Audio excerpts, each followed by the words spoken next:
Hello, the internet. I bought 100 pens. I'm going to be testing them. Hello, my name is Fran. This is Michael. Hello, I'm Michael. And that's the whole premise of the video. I bought, there was 100 pack of pens. And a cat. And a cat. She's so interested by all the colours. She actually like swatted at me a few times and she caught me. I've still got like scars on my hand from where she actually was like, fun game, let's play. Oh God. So I was looking for pens on Amazon because I'm an awful human being and I shop on Amazon. You're not an awful human being. There's a word for it. It's a hoarder. You're a hoarder.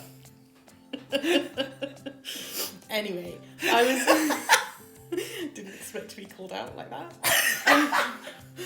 I was looking for a set of Crayola pens because I love the Crayola Super Tips. Of course. And I've also been looking, lots of people have been using the Tombow dual brush pens and I can't really afford them or justify them because they're really expensive and I have loads already. But I was looking for Super Tips and I found this pack of 100 pens. Super Tips normally come in 50. This was a 100 pack of pens. What's the difference between a super tip and a regular tip? I don't know. That wasn't on your approved list of questions. No, you didn't give me an approved list of questions. I assumed it was going to be like the cape. Okay, so essentially what I did is the colours when they came weren't in a very sensible order for me. I didn't like the order they were in the box. And so I swatched them all and then I cut up all of the swatches and I put them all into an order. So that's the jigsaw we just watched. That's the jigsaw that we just watched. So are you now going to make the jigsaw that we just watched? Yeah, well, so now I'm putting them in a book just to swatch all the colours so they're next to each other in context. How do you keep track? This kind of thing, you know, when I talk about numbers, Yeah. and you go, abstract numbers, I can't keep up with it. I watch this in absolute terror. Well, it's just the grid is just the same as the pens. So you've got 6 along the end, and then I think it's like 11 rows of 8, and then another 6 at the bottom. So I just take the pen out, colour in the appropriate square, and then put the pen back before I take out the next pen. But I mean, like your eye for colours genuinely makes me feel colourblind. Oh sometimes. no! I went through and I numbered them all. But there's no numbers here. But on the back, on the end of the pen, there's a number, and on the jigsaw puzzle I did, there were numbers. I saw numbers on them. Yeah, so I had previously numbered all of the pens so that I would know which swatch correlated to which number. Okay.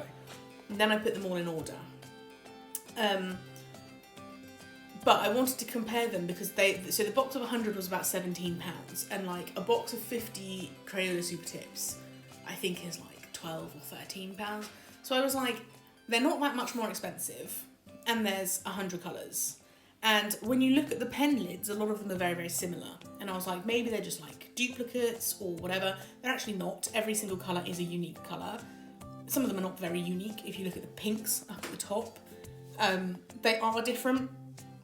So I'm looking at the blues on the right hand side, and I can't see anything that's all the same put to me.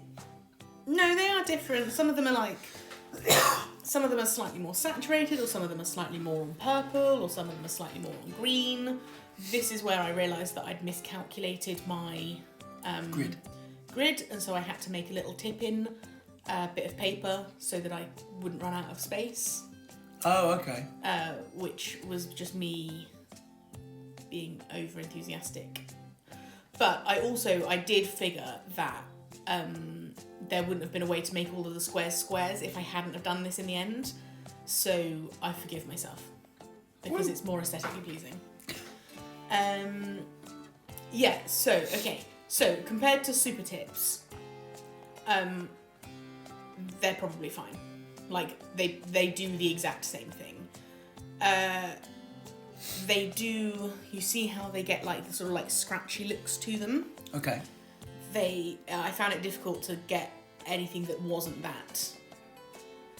So whereas with like the Super Tips or like a slightly more expensive pen, you get a little bit more leeway of time when you can like go over in multiple layers and then it will like blend in and you Oh, don't end I up see. with, like with water-based pens.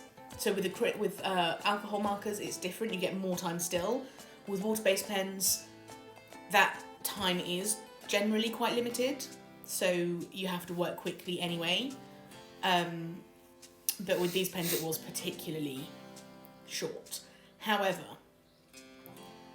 and this one didn't have any ink. It came out of the box. It came out of the box with no ink, but I used a pipette and I dropped in some water because I thought, I looked inside it and it just looked like the felt tip hadn't connected to the ink barrel. Right. So I God, did the that. science of felt tip pens. Yeah, the wick hadn't been able to connect up. So then And then that work? it worked. I fixed it. Oh my God, you're a wizard. I am a wizard. So that pen obviously is unideal because it's a lot more watery than the others. I don't think it's actually meant to be that light as a colour. But it might calm down as you know. Yeah, I figure. Oh, that's brilliant. So, yeah, overall, like, for £17, I'm pleased I got them because now I can do all of the like different colourways that I want to in various journals. But when they run out, I probably won't replace them. Okay, so here's the question. Yeah. We're not sponsored by them, but would you like to be? I actually wouldn't mind. The company is Artworx, and they seem to do a lot of like discount art materials. And I'd be interested to test all of their materials. Anyway, that's the end. Oh, Bye. okay. Bye.